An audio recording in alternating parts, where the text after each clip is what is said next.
Are you all ready to boogie? Yeah! Let's boogie! Dear Mrs. Dipsworth! Dear. This is so Dear much fun! Mrs. Dipsworth! Dip. Hello.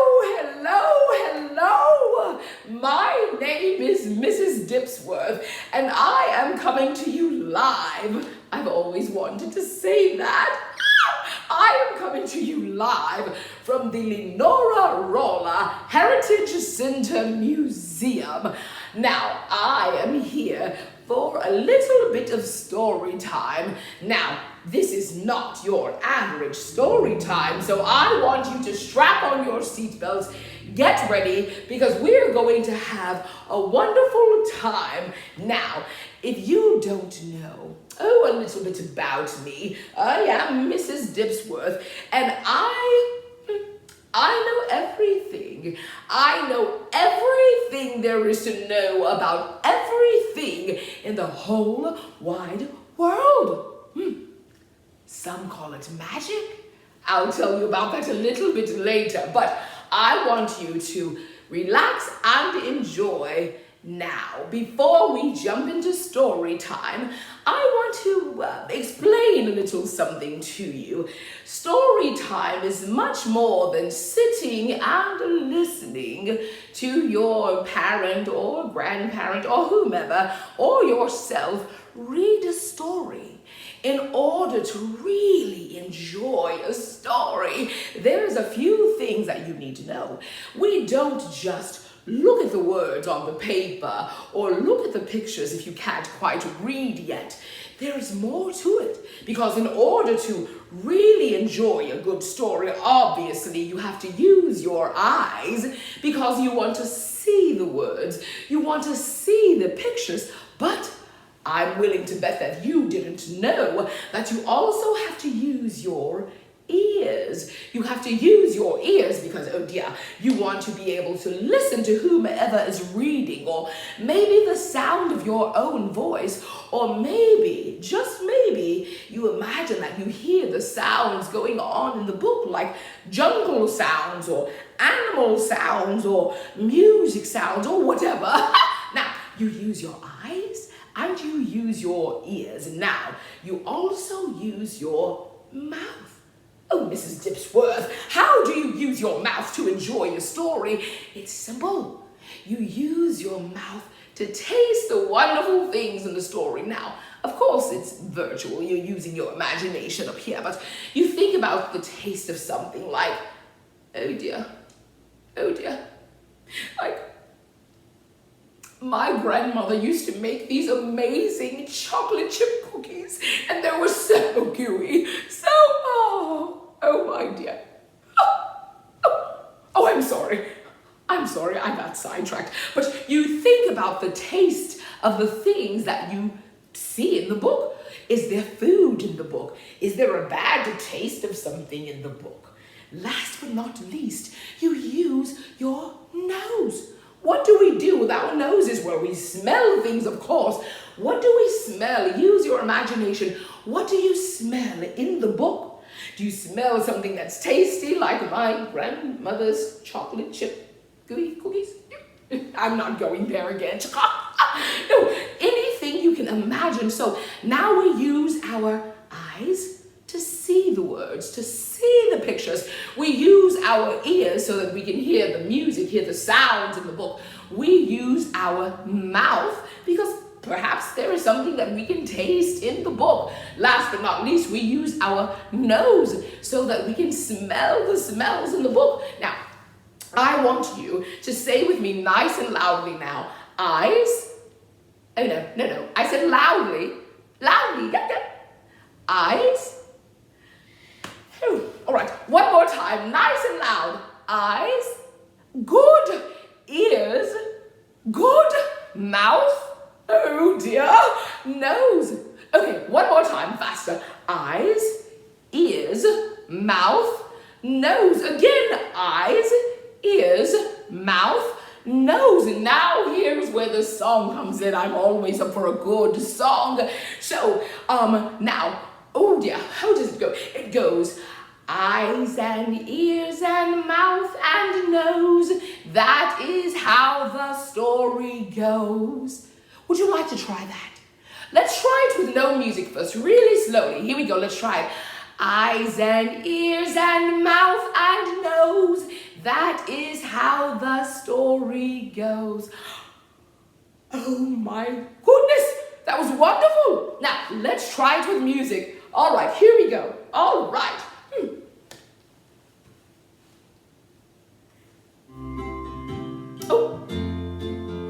Oh dear. Are you ready? 5, 6, 7, and eyes and ears and mouth and nose. That is how the story goes. That was wonderful. Now, I would like for you to try it one more time, even louder now. Are you ready? Eyes and ears and mouth and nose. That is how the story goes. Oh, give yourselves a wonderful round of applause. Good job. Good job. We'll stop the music now. I am going to depend upon you to practice on that at home. All right, now that you have your eyes, your ears, your mouth, your nose ready for story time, let's read a book. All right, so today we are going to read a very special book called The Africans Knew. The Africans Knew by Tilly S. Pine and Joseph Levine. Pictures by Anna Griffalcone. Oh dear, I'm very excited.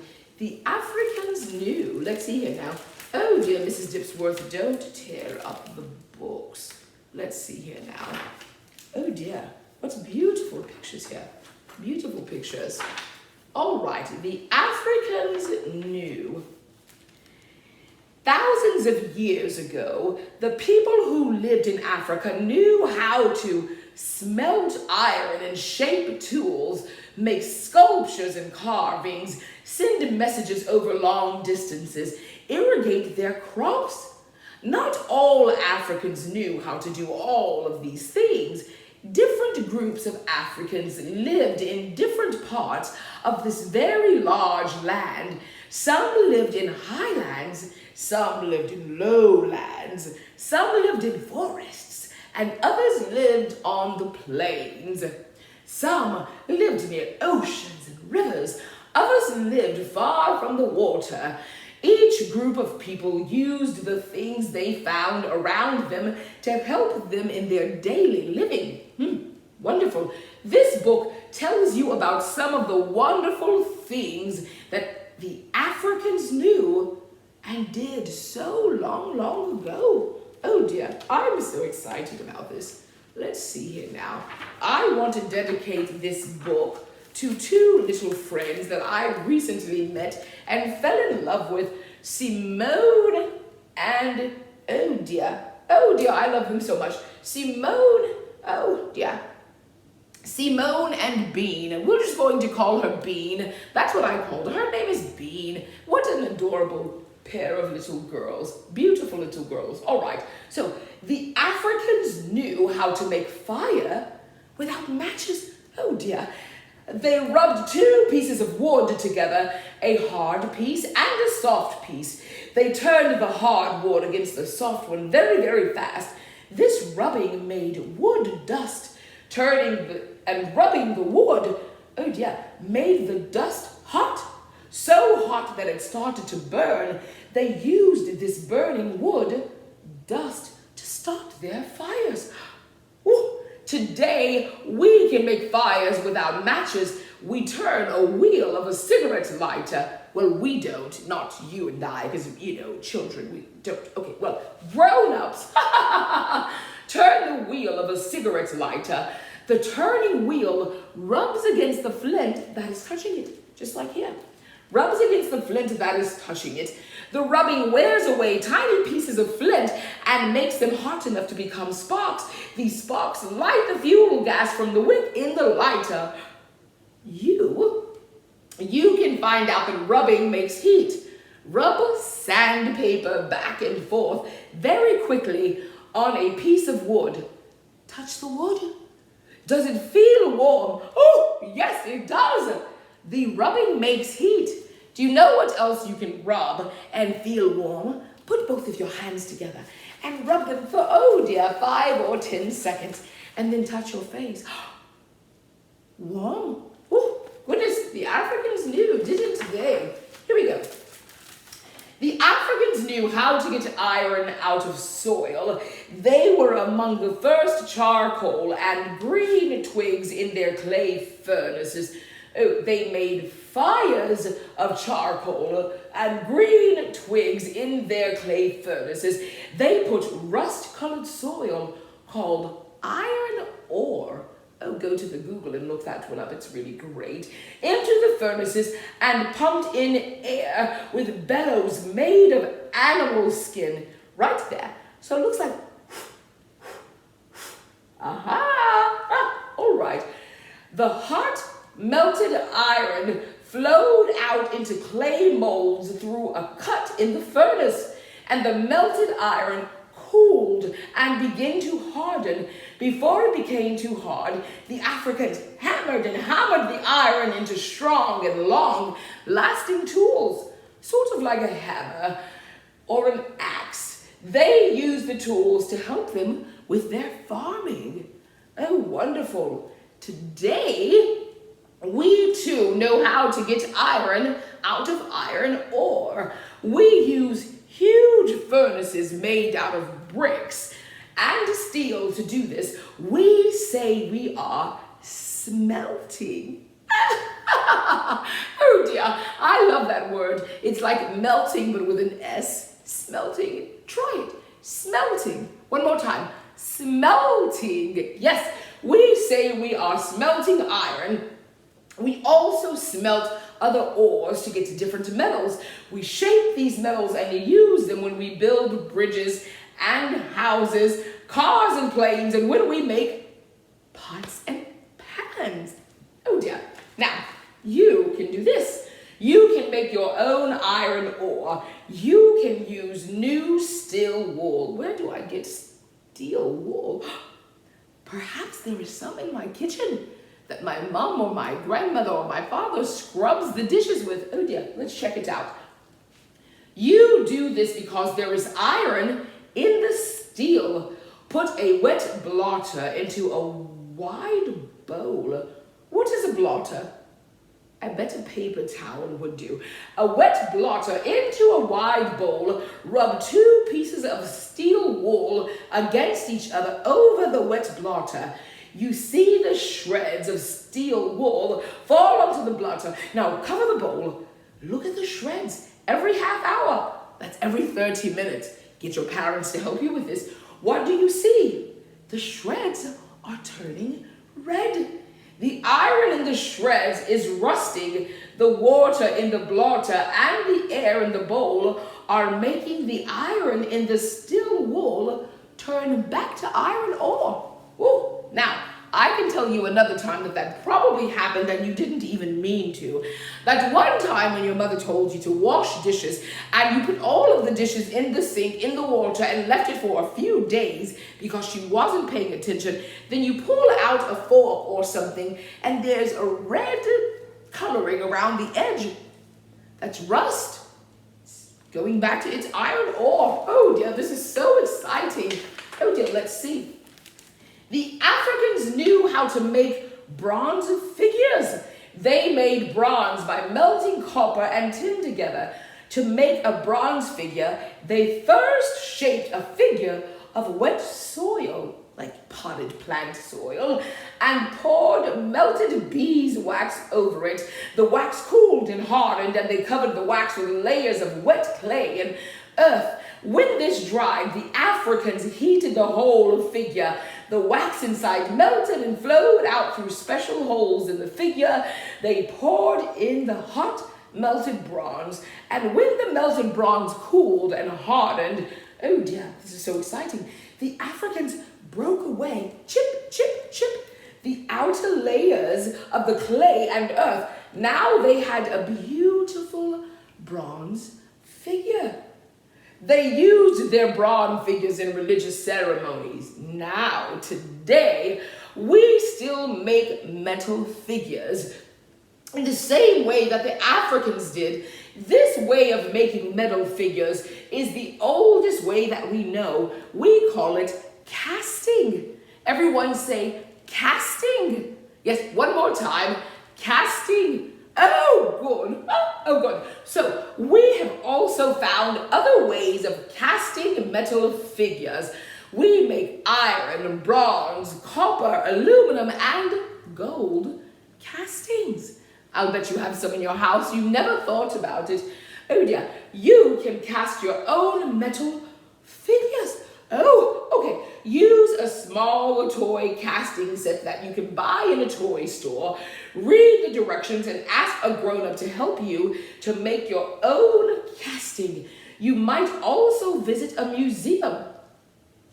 I'm in a museum right now.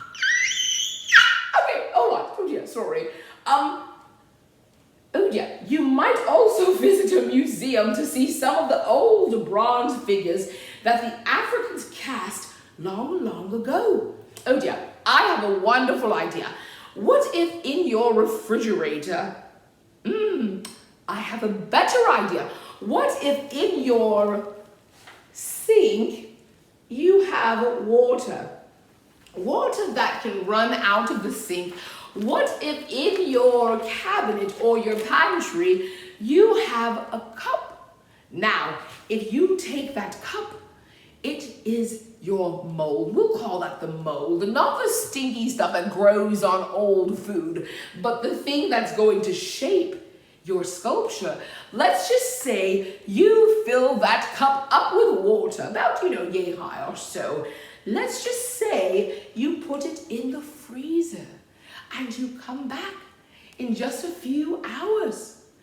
You can take that cup and you can let it sit on your cabinet for, 5, 10, 20 minutes, and then turn it upside down on a plate.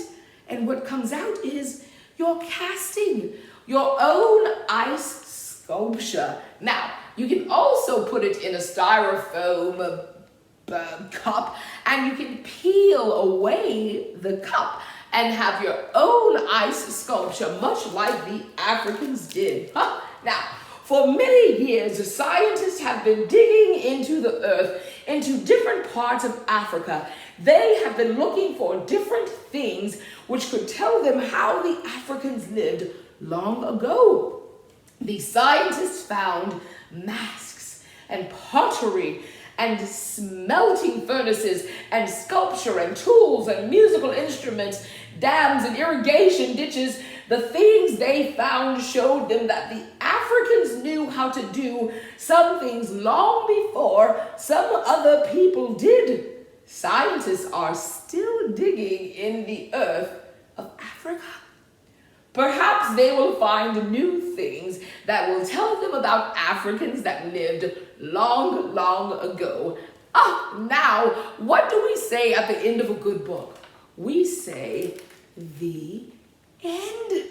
The end. Oh, wonderful round of applause for The Africans Knew. Now, as usual, you can go to the Google and find out how you can go to a library or wherever you like to get your books, hopefully the library, and get this book, The Africans Knew. And you can figure out all of the wonderful other things that this book teaches you. But in a little while, I'm going to invite you to view the museum that I am in, because just like this wonderful painting, I can't touch it because we don't touch things in a museum.